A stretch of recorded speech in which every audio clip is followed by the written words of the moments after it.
Hey everybody and what's up students, welcome back to the channel of team Munshi. This side Saras Giri. और इससे पहली वाली video में हमने पढ़ा था वैल्यू एडेड मेथड के थ्रू नेशनल इनकम को कैसे कैलकुलेट करा जाता है। और आज वाली वीडियो में एक बहुत इंपॉर्टेंट टॉपिक पढ़ेंगे जिसका नाम है precautions of value added method. Precaution मतलब होता है कुछ एहतियात या सावधानियां क्या बरतनी चाहिए हमें जब हम वैल्यू एडेड मेथड को यूज करें। तो कुछ चीजें हैं जो हमें दिमाग में रखनी बहुत इंपॉर्टेंट है जब हम वैल्यू एडेड मेथड से कैलकुलेट करें नेशनल इनकम को। अब नेशनल इनकम देखते हैं। नेशनल इनकम निकलती कैसे है? VAM मेथड के थ्रू, या जिसको प्रोडक्शन मेथड भी कहते हैं। तो मान लो ये एक आदमी है चंगू, और दूसरा आदमी है कोई यहाँ पे को मंगू, और एक तीसरा आदमी है जिसका नाम है टिंगू। मान लो चंगू ने बनाया 50 रुपए का सामान, और हमें पता है नेशनल इनकम में वो पैसा कैलकुलेट करा जाता है टोटल कितना सामान बंद रखा है एक इकोनॉमी में, क्योंकि जितना टोटल सामान बना होगा उसी को तो बाद में बेचा होगा, इनकम आई होगी। तो हम सामान को कैलकुलेट करते हैं। तो चंगू ने जब 50 रुपए का सामान बताया तो ये हो गया 50 रुपए की इनकम हो रखी है एक नेशनल इनकम की। प्लस करेंगे, अब ये सामान बेचा इसने मंगू को 70 रुपए में। अब डायरेक्टली हम 70 रुपए यहाँ पे कोई ऐड नहीं कर देंगे। ऐसा क्यों? अरे 50 रुपए इसको इनकम हो गई है, इसने 20 के प्रॉफिट में बेचा है, तो इनकम कितनी हुई है इसे? सिर्फ 20 रुपए की। 50 रुपए का तो पहले के ही है, तो इसको हम 20 लिखेंगे यहाँ पे को। प्लस करेंगे, अब ये 70 रुपए का सामान टिंगू को बेच दिया है 100 रुपए का, तो इसको कितने की इनकम हुई? 30 रुपए की, क्योंकि 70 रुपए का तो भाई खर्चा है, इसका ब्रेक इवन है वो खाली। नेशनल इनकम में तो कमाई देखेंगे कितने की हो रही है, 30 रुपए। अब वैल्यू एडेड मेथड का मतलब समझो। वैल्यू एडेड मेथड का मतलब होता है कितनी वैल्यू हर स्टेज के बाद ऐड होती जा रही है। यहाँ पे को 50 की वैल्यू ऐड हुई थी, 50 लिख दिया। यहाँ पे को कितने का एडिशन हुआ और वैल्यू का? 20 रुपए का और एडिशन हुआ 20 रुपीज, तो हमने यहाँ पे 20 ऐड कर दिया। फिर ये जो 70 रुपए थे, इसका आगे को कितने का वैल्यू एडिशन हुआ? 70 से 100 हो गए, तो 30 रुपए का वैल्यू एडिशन हुआ। तो ये हमें वैल्यू एडेड मेथड कहती है, जिसका फॉर्मूला होता है sales plus change in stock minus intermediate consumption. और ये फॉर्मूला याद रखना, क्योंकि प्रिकॉशन में एक बहुत इंपॉर्टेंट पॉइंट है जो फॉर्मूले के थ्रू ही आएगा। अब देखो, पॉइंट नंबर 1 कहते हैं हमसे intermediate goods are not to be included in the national income. जैसा कि फॉर्मूला कहता है sales plus change in stock minus intermediate consumption. Intermediate consumption को हम करते हैं एक्सक्लूड, हम उसे नहीं जोड़ते हैं। लेकिन ऐसा क्यों करते हैं, लॉजिक जानते हैं। सेम एग्जांपल लेते हैं चंगू मंगू टिंगू वाला। पेन का कलर करते हैं चेंज।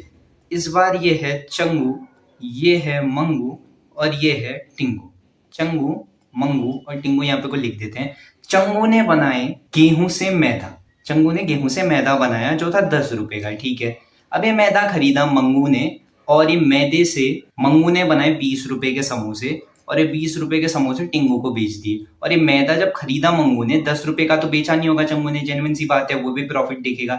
तो उसने ये बेचा 15 रुपए का, और 20 रुपए का खरीदा टिंगू ने। अब यहाँ पे कोई एक चीज देखना तुम, कि जब आटा बना था यानी मैदा बना था, वो 10 रुपए का था। 10 रुपए का आटा या मैदा यूज करा मंगू ने, तो वो क्या हो गया? फाइनल गुड कह सकते हैं क्या? हम बिल्कुल नहीं कह सकते हैं, क्योंकि सेल्फ कंजम्पशन नहीं हुआ है। उस गुड को उसने आगे को बेच दिया, तो ये हमारे लिए इंटरमीडिएट गुड हो गया। सीधी सी बात है।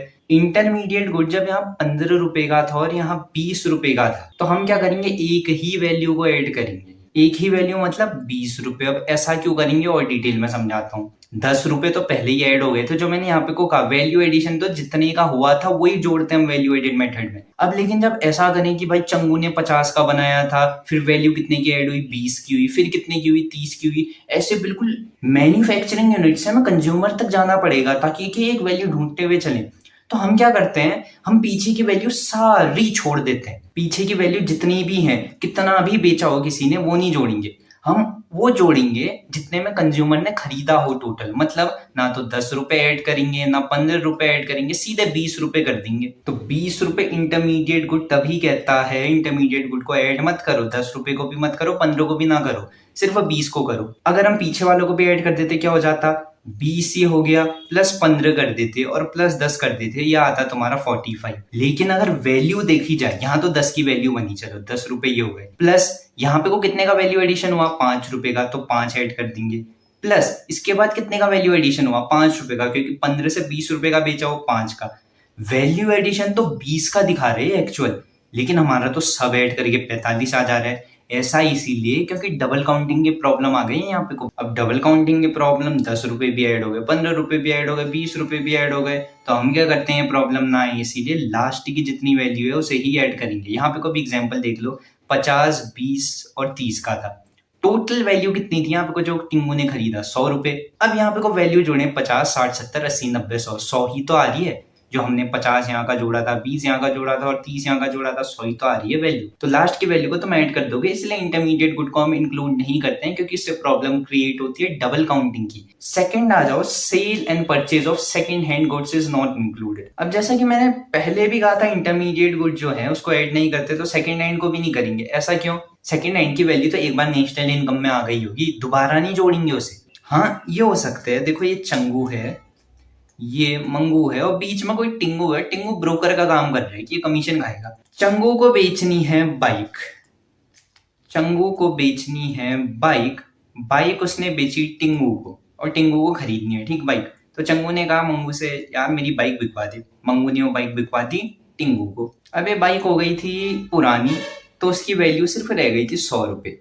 मान लो एग्जाम्पल के तहत 100 रुपए की वैल्यू थी, तो ये बाइक टिंगू ने खरीद ली 100 रुपए की। अब देखा जाए जब इसने ये बाइक खरीदी होगी पहले, ऑलरेडी वो बाइक की वैल्यू तो इंक्लूड हो गई होगी नेशनल इनकम में, दोबारा थोड़ी काउंट कर देंगे। ये तो वही बात हो गई कि तुम बाजार गए ब्रेड खरीदने, ब्रेड खरीद के भी ला गए, 20 रुपए का था ब्रेड। उसके बाद जब तुम खाना बनाने लगे दुकानदार और आ गया, ला भाई और दे मेरे को 20 रुपए, अब तो खाने के लिए बना रहे हैं ब्रेड। तो तुम कहोगे मैंने तो पहले ही दे दिए पैसे, अब क्यों दूंगा मैं? तो वही बात है यहाँ पे, कोई ये पैसे तो पहले ही ऐड हो गए नेशनल इनकम में, अब क्यों होंगे ऐड? इसीलिए इसको सेकंड हैंड का जो सेल और परचेज होता है उसे ऐड नहीं करते हैं। ऑल दो मंगू जो कमीशन खाएगा यहाँ पे को वो ऐड होगा, क्योंकि कमीशन उसने ना पहले खाया होगा जब चंगू ने बाइक खरीदी थी। कमीशन तो एक तरीके की सर्विस हो गई, उसका क्या एक तरीके का कमीशन है।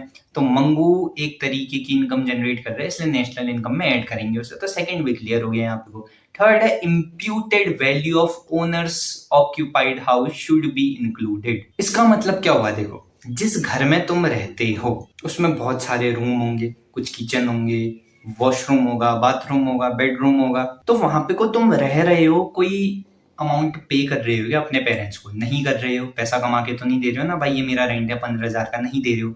लेकिन अगर तुम्हारे पेरेंट्स चाहें किसी एक रूम को खाली करके किराए में लगा सकते हैं, बिल्कुल लगा सकते हैं। तो इम्प्यूटेड रेंट हमसे यही कहता है कि वैल्यू तो आंक सकते हो तुम वो रेंट हाउस की कि 15,000 में हमें रेंट में दे सकते हैं, लेकिन दे नहीं रहे हैं क्योंकि जो महाशय हैं उनको पढ़ने के लिए एक रूम चाहिए, इसलिए वो रूम उनको दे दिया हमने। तो जिनकी वैल्यू आंकी जा सकती है लेकिन वो यूज नहीं करा है किसी कॉमर्शियल पर्पस के लिए, उसे भी हम इंक्लूड करेंगे नेशनल इनकम में। जैसे ये रूम था, मैंने बात करी, यहाँ पे कोई रहते थे तुम, अब तुम्हारी फैमिली ने कहा तुम नहीं रहोगे यहाँ, जहाँ रहते हो रहो, जाओ, तुम्हारे बहुत गंदे मार्क्स आए हैं तो मैं हम रूम नहीं दे रहे हैं। तो ये रूम लगा दिया रेंट में, रेंट आ गया 15,000।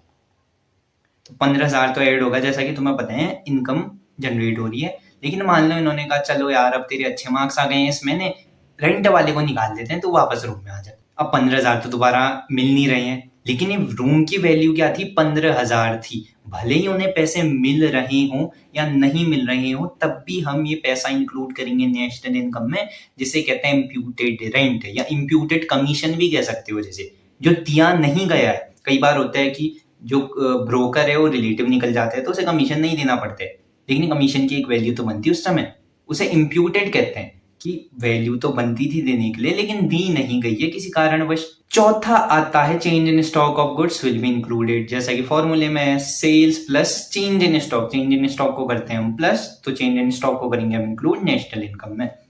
पांचवा है production of goods for self consumption will be included. अब गुड्स में यहाँ पे को कर लो सर्कल, हाईलाइट कर लो जो भी तुमने पॉइंट बना रखे, गुड्स बहुत इंपॉर्टेंट है इसमें। इसका तुम एग्जांपल ले लो, ये है एक टाइप का फील्ड यानी खेत है, यहाँ पे कोई सब्जियां लगा रखी हैं तुमने, मान लो टमाटर लगाए हैं, प्याज लगाए हैं, जो भी लगाए हैं। अब इसमें से बहुत अच्छे खासे टमाटर हो गए, 100 किलो टमाटर हो गए। अब तुमने कहा ये तो मैं खुद ही खाऊंगा, इतना तो मैं खुद ही खा लेता हूँ, तुम टमाटर के शौकीन आदमी हो, तो ये हो तुम, और तुम टमाटर बहुत खाते हो, तुम कहोगे ये तो मैं खा लूंगा। 10 किलो प्याज हो गया, मान लो 10 kg ऑनियंस, और यहाँ पे को हुए टमाटोज, तो ये तुम खुद खा रहे हो, बेच नहीं रहे हो मार्केट में, तो नेशनल इनकम की ये मेथड कहती है भले ही तुम बेच ना रहे हो मार्केट में, इम्प्यूटेड ही हो गया एक तरीके का, imputed goods and services for self consumption. भले ही मार्केट में बेच नहीं रहे हो लेकिन इसकी वैल्यू तो होती ना अगर मार्केट में बेचने निकलते तो इसे भी हम नेशनल इनकम में इंक्लूड करेंगे भले ही तुम्हें पैसे मिल रहे हो या ना मिल रहे हो। छठा आता है sale production of services, sale नहीं होगा यहाँ पे, को production of services for self consumption are not included. अब मैंने यहाँ पे को हाईलाइट करो इसलिए कहा था क्योंकि कंफ्यूज ना हो। यहाँ पे को बात हो रही है गुड्स की, गुड्स को करेंगे नेशनल इनकम में इंक्लूड अगर तुम सेल्फ कंज्यूम कर रहे हो, लेकिन सर्विस को अगर सेल्फ कंज्यूम कर रहे हो उसको इंक्लूड नहीं करेंगे क्योंकि उसकी वैल्यू आंकना बहुत मुश्किल हो। एग्जांपल देता हूँ, तुम्हारे घर में तुम्हारी मम्मी खाना बनाती होंगी तो उसकी कोई वैल्यू लगा सकते हो तुम? नहीं लगा सकते हो। अब फॉर सपोज कि तुम्हारी मम्मी किसी और के घर में खाना बना रही है, वो जॉब करती है वहां पे को, तो उस समय तो वैल्यू मिलेगी उन्हें, लेकिन आंक नहीं सकते हैं। कोई फिक्स वैल्यू तो है नहीं ना कि खाना बनाने वाले को हम 10,000 ही देंगे, 15,000 ही देंगे या 25,000 ही देंगे, वेरी करती हैं वो सारी चीजें, तो एक फिक्स अमाउंट लगा नहीं सकते हो तुम अनुमान। यहीं पे कुछ सर्विसेज का जो मैंने एग्जांपल दिया मदर वाला, वो बहुत अच्छा एग्जांपल है कि तुम अनुमान नहीं लगा सकते हो लेकिन तुम्हें सर्विसेज मिल रही है। फॉर एग्जाम्पल तुम्हारे फादर डॉक्टर है, मान लो तुम्हें हो गया थोड़ा सर्दी जुकाम या कोई बीमार हो गया, तुम्हारे फादर ने फ्री में ही चेकअप कर दिया घर में, तो उसकी वैल्यू आंक सकते हो तुम। बाजार में तो भले ही तुम्हारे फादर पैसे में सर्विस देते हो लेकिन घर में नहीं आंक सकते हो। ऐसा इसीलिए क्योंकि सर्विस जो होती है उसकी कोई फिक्स प्राइस नहीं रहती है। अगर तुम अभी चंडीगढ़ में हो, वहां किसी डॉक्टर के पास जाओगे, तुम्हें सर्दी जुकाम है, वो मान लो 150 रुपए ले रहे हैं पूरा इलाज करने का। वहीं तुम किसी और राज्य में चले जाओ, मान लो उत्तराखंड में आ गए और वहां के डॉक्टर को दिखाया तो हो सकता है कि वो 200 रुपए दे दे। सर्विस क्या होती है, डिफर करती है, सेम अमाउंट नहीं रहता है, तो सर्विस का एक अमाउंट निकालना बहुत मुश्किल होता है। इसलिए नेशनल इनकम कहती है कि इसे इंक्लूड मत करना। लास्ट और बहुत इंपॉर्टेंट है, sale and purchase of shares, bonds and debenture will not be included. Shares क्या होते हैं तुम्हें पता होगा, बॉन्ड्स क्या होते हैं ये हम बताते हैं, और डिबेंचर क्या होते हैं ये भी बताते हैं। शेयर तो सबसे पहले ये समझ लो, शेयर वैसे पता होगा लेकिन एग्जाम्पल के तहत एक बहुत छोटी सी समरी दे देता हूँ शेयर्स की। एक कंपनी होती है, यहाँ पे को लिख देते हैं, ये है एक कंपनी। अब कंपनी के क्या होते हैं, बहुत सारे हिस्से होते हैं, भागीदारी होती है, तो ओनरशिप कितने परसेंटेज की हो सकती है इसमें? मैक्सिमम 100%, क्योंकि किसी भी चीज में सबसे मैक्सिमम परसेंट होते हैं 100%। 100% मतलब पूरा का पूरा, तो 100% इसमें ओनरशिप है। अब चाह रहे हैं कंपनी वाले, यार हमें पैसे उठाने हैं कहीं और से, लोगों से उठाने हैं कहीं से, तो ये क्या करेंगे, ओनरशिप बेचने लग जाएंगे कि भाई तुम पैसे लाओ, हम तुम्हें कुछ प्रतिशत देते हैं अपनी कंपनी का। मैं तुम्हें 10% देता हूँ, यानी 10% कंपनी की हिस्सेदारी तुम्हारी है। अब 10% जो इतना सा हिस्सा है, तुम अब इसे बेचो, लोन ले लो, इस हिस्से को गिरवी रखे हो, तुम्हारी मर्जी, तुम्हारा हो गया 10%, लेकिन इसके बदले तुम्हें हमें पैसे देने पड़ेंगे। तो पैसे मान लो दे रखे थे 10,000 रुपए दे दिए। ये जो 10% है इसे हम कहेंगे स्टेक। स्टेक मतलब होता है टोटल परसेंटेज ऑफ ओनरशिप, कितना परसेंट हिस्सा है तुम्हारा, और इसी को जब हम शेयर्स में कन्वर्ट करें, ये 10% मान लो, इसके टोटल शेयर थे 1 लाख, कंपनी के टोटल शेयर थे 1 लाख, तो 1 लाख का 10% भागीदार एक आदमी बन गया, तो 1 लाख का 10% होता है 10,000। जो ये 10,000 है इससे हम कहेंगे शेयर, और जो परसेंटेज है 10% उसे हम कहेंगे स्टेक। ये थोड़ा तुम्हारा कॉमन सेंस, जनरल सेंस के लिए था इसलिए बता दिया। शेयर्स होते हैं ये। बॉन्ड्स में आते हैं, बॉन्ड्स जनरली होते हैं गवर्नमेंट के पास। गवर्नमेंट को भी फंड की जरूरत पड़ती है, और गवर्नमेंट वो फंड उठाती है लोगों से, बिजनेसमैन से। तभी तुमने सुना होगा इतने करोड़ के बॉन्ड किसी पार्टी को मिले, फॉर सपोज कांग्रेस है, बीजेपी है, समाजवादी है, कोई भी पार्टी है, उसको बॉन्ड मिले। तो गवर्नमेंट क्या करती है, जब भी पैसों की जरूरत हो, पैसे उठाएगी पब्लिक से कहेगी मैं तुम्हें देती हूँ एक पर्चा, लिख के मैं देती हूँ कि ये पैसा मैं तुम्हारा इस समय में चुका दूंगी, इतने इंटरेस्ट के साथ, ब्याज भी देती है उसमें, तो उस पर्चे को हम कहेंगे बॉन्ड। और उसके बदले तुम क्या करोगे, गवर्नमेंट को बचाओगे पैसा, इसे बॉन्ड कहेंगे। डिवेंचर भी सेम होता है, बस गवर्नमेंट को यहाँ पे को रिप्लेस कर दो किसी प्राइवेट सेक्टर के साथ या किसी आदमी के साथ। आदमी तो नहीं होता है वैसे, कंपनी में ही होता है, कोई कंपनी, प्राइवेट कंपनी या पब्लिक कंपनी हो, डिवेंचर इशू कर सकती है, पब्लिक को एक पर्चा दे देती है, लाओ पैसे दो, उधार लेती है लोगों से, और जो ये पर्चा होता है इसे बॉन्ड से हटके डिवेंचर कह दिया जाता है। तो शेयर, बॉन्ड्स और डिवेंचर है, इसे इंक्लूड नहीं करा जाएगा, क्योंकि देखो ये शेयर जब तुमने खरीदे 10,000 रुपए के खरीदे थे, जैसा कि मैंने बोला, अब ये शेयर जब तुम आगे किसी को बेचोगे, मान लो 15,000 के बेच दिए तुमने ये शेयर और उस वाले ने खरीद लिए, तो शेयर तो सेम ही है, भले ही प्राइस बढ़ गई हो, शेयर सेम है। कोई आदमी है, चंगू है, चंगू फिर क्या करेगा, टिंगू को बेच देगा ये 20,000 का। भले ही वैल्यू एड 5,000 की हो रही है, लेकिन शेयर की प्राइस क्या होती है, गिरती भी है। तो ये 20 से अब दोबारा क्या आ गए, 5,000 में आ गए हैं और ये टिंगू को बेच रखे हैं। अब माइनस करेंगे क्या नेशनल इनकम में, ऐसे तो बहुत दिक्कत आ जाएगी नेशनल इनकम कैलकुलेट करने में। और शेयर से तो वैसे भी सेकंड हैंड चीज हो गई, सेम शेयर से दोबारा बेच दे रहे हैं, तो वो कॉन्सेप्ट भी लग रहे हैं यहाँ पे को। तो प्रिकॉशन इसलिए इंपॉर्टेंट होते हैं वैल्यू एडेड मेथड में। मैंने बहुत शॉर्ट में समझाने की कोशिश करी है, क्योंकि ये बहुत बड़ा टॉपिक था। जितनी भी चीजें अगर मैंने पढ़ाई हूँ इसमें, तुम्हें भी महसूस हुआ होगा कि मैंने शॉर्ट में पढ़ा रखे हैं, बिल्कुल क्रक्स दे रखा है मैंने तुम्हें इसका। इनफ है तुम्हारे लिए अभी जानकारी के लिए। कुछ और जानना होगा, कमेंट सेक्शन खोले, कमेंट सेक्शन में आओ, इंस्टाग्राम में लिंक दे रखे डिस्क्रिप्शन में, वहां जाके मैसेज करो। उसके साथ साथ अगर ईमेल कर सकते हो ईमेल कर दो, तीनों जगह तुम्हारे लिए खुली हैं। उन सारे प्रश्नों का, उन सारे क्वेश्चंस का सॉल्यूशन मैं दे दूंगा तुम्हें। तो आज की वीडियो के लिए इतना ही। वीडियो पसंद आई लाइक करना, शेयर करना, सब्सक्राइब करना और हाँ, अपने दोस्तों को रिकमेंड भी कर देना।